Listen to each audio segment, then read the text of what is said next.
دوای سەردانی سەرۆک بارزانی و محەممەد شیع سوودانی بۆ سنووری قەزای ڕەواندوز بەڕێوەبەری هەوارگەی شنگلبانە بۆ کوردستان 24 وتی سوودانی سەرسامی خۆی بۆ ئەو جۆرە پرۆژە گەشتیارانی هەرێمی کوردستان پیشانداوە. بەڵێ تەکەشی کردیە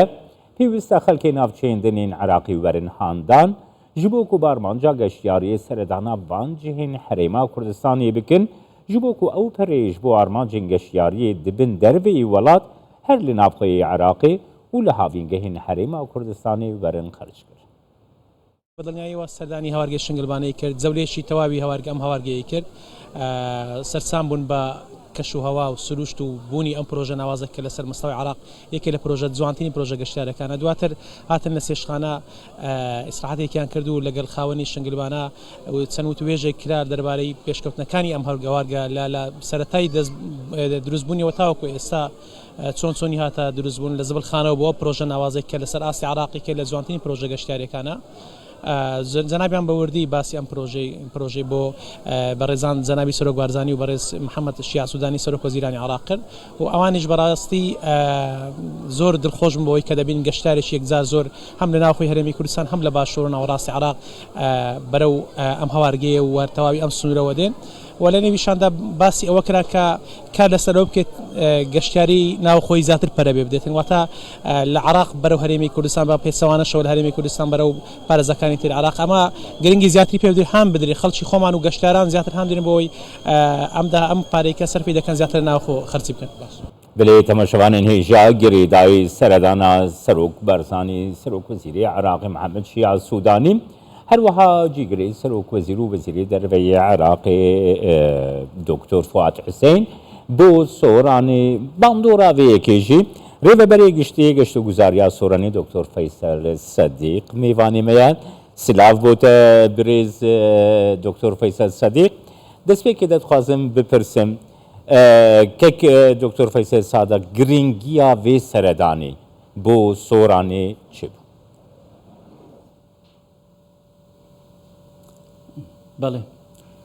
بەڵێ زۆر سپاس بۆەوە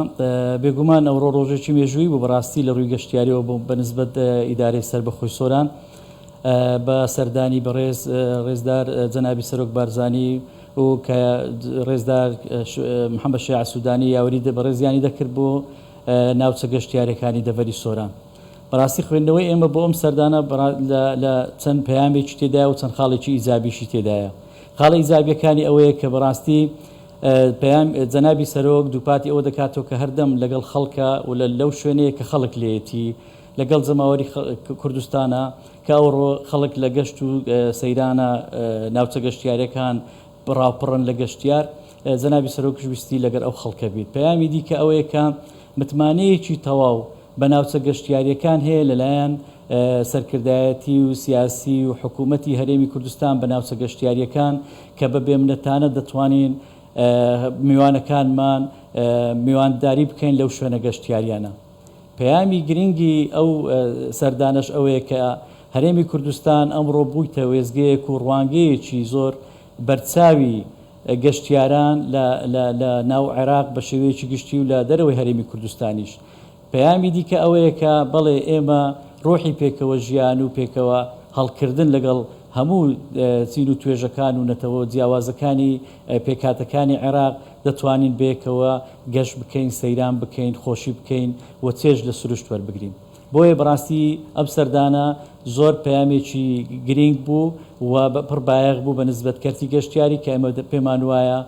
سوودێکی زۆر بە کەرتی گەشتیاری دەگەین. باشە دکتۆر فەیسەڵ کە باسی دەکەی زۆر گرنگ بووە بۆ کەرتی گەشتیاری ئایا ئەم سەردانە دەتوانێت چاوی گەشتیاری زیاتر بهێنێتە ناوچەکەوە چونکە ئەم سەردانە بووە جێی باس و خواس و هەواڵ لە میدیا عێراقیەکانیش؟ ئەکید بێگومان ینی هاتنی جەنابی سەرۆک و محەممەد شیع سوودانی بۆ ئەو ناوچە گەشتیاریانە پەیامێکە بۆ خەڵکی عێراق بەگشتی کە سوودانیش بە هەمان شێوەی گەشتیارانی ناوەڕاست و باشووری عێراق ئەوڕۆ لە ناوچەکانی گەشتیاری هەرێمی کوردستانە. ئێمە دەبینین کە هەرێمی کوردستان بوویتە وێزگەیەکی گرنگی گەشتیاری تەواوی پارێزگاکانی دیکەی عێراق لە باشوور و ناوەڕاستی عێراق. بوونی سوودانی لەو شوێنە گەشتیاریانە بە تایبەتی لە دەڤەری سۆران بەڕاستی پەیامێکە بۆ ئەوان کە هەرێمی کوردستان ئارامە، هەرێمی کوردستان زەمینەی لەبارە، هەرێمی کوردستان کەش و هەوایەکەی گونجاوە دەتوانن کە وەکو چۆن لەوێ بووینە ئێمەش ئەوە لەگەڵ خەڵکی خۆمانین کە ئەوە پەیامی سوودانیش دەبی بەڕاستی لۆ ناوچەکانی دیکەی عێراق یعنی لۆ پارێزگاکان و خەڵکی باشوور و ناوەڕاستی عێراق. لێ ئەمە پێمان وایە خەتوەیەکی باشتر دەڕوات و متمانەیەکی زیاتریش بۆ کۆمپانیا گەشتیارەکان گروپاتی گەشتیاری زیاتر دەکات لە عێراق کە هەرێمی کوردستان وێزگەیەکی زۆر گرینگە لەوەرەوەی عێراقیەکان خەڵکی برایانمان لە باشوور و ناوەڕاستی عێراق دەتوانن بە مەصرفەکی کەم هەمان ئەو چێژەی کە دەتوانن لە دەوڵەتێکی دیکەش ببینن لە ڕووی گەشتیارەوە دەتوان لە هەرێمی کوردستان لۆیان فراهەم ببیت. لێ بەڕاستی ئەمە زۆر گرنگی بایەخەکەی لەوەش دەبینینەوە کە هەرێمی سەرکردایەتی و هەرێمی کوردستان حکوومەتی هەرێمی کوردستان مەسئولیەتێکی زیاتریشی دەکەوێتە ئەستۆ کە لەمە دووە بایەخی زیاتریش گرنگی زیاتریش بە ناوچە گەشتیاریەکان دەدات. لۆ ئێمەش بەڕاستی مەسئولیەتەکە گرنگتر بوو چونکە هەڵبژاردننی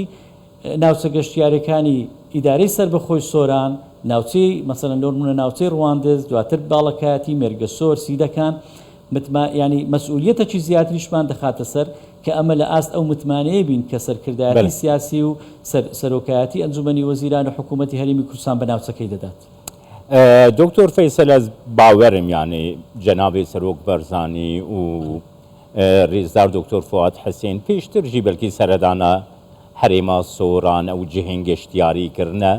لێ باوەرم کو دبە بەلکی یەکەم جارک و محەممەد شیع سوودانی سەردانا وردکە تو ئاگاهداری هەستین وی چاوا بوون وی چاوا تەماشا کرد.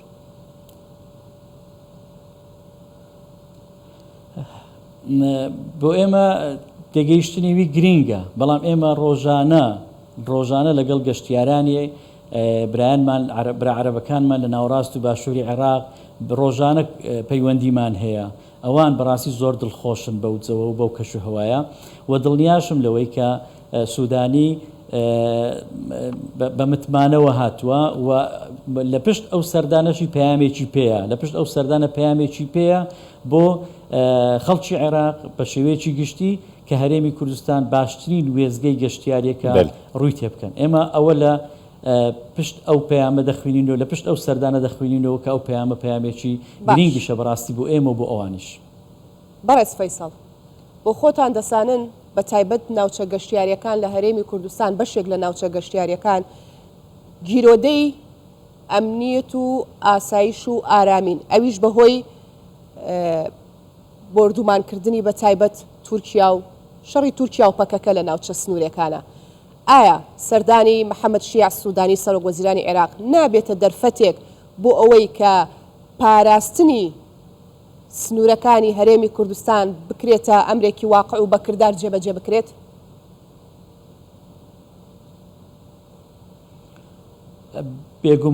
بێگومان ئەوە بابەتەکی گرینگە لەبەر ئەوەی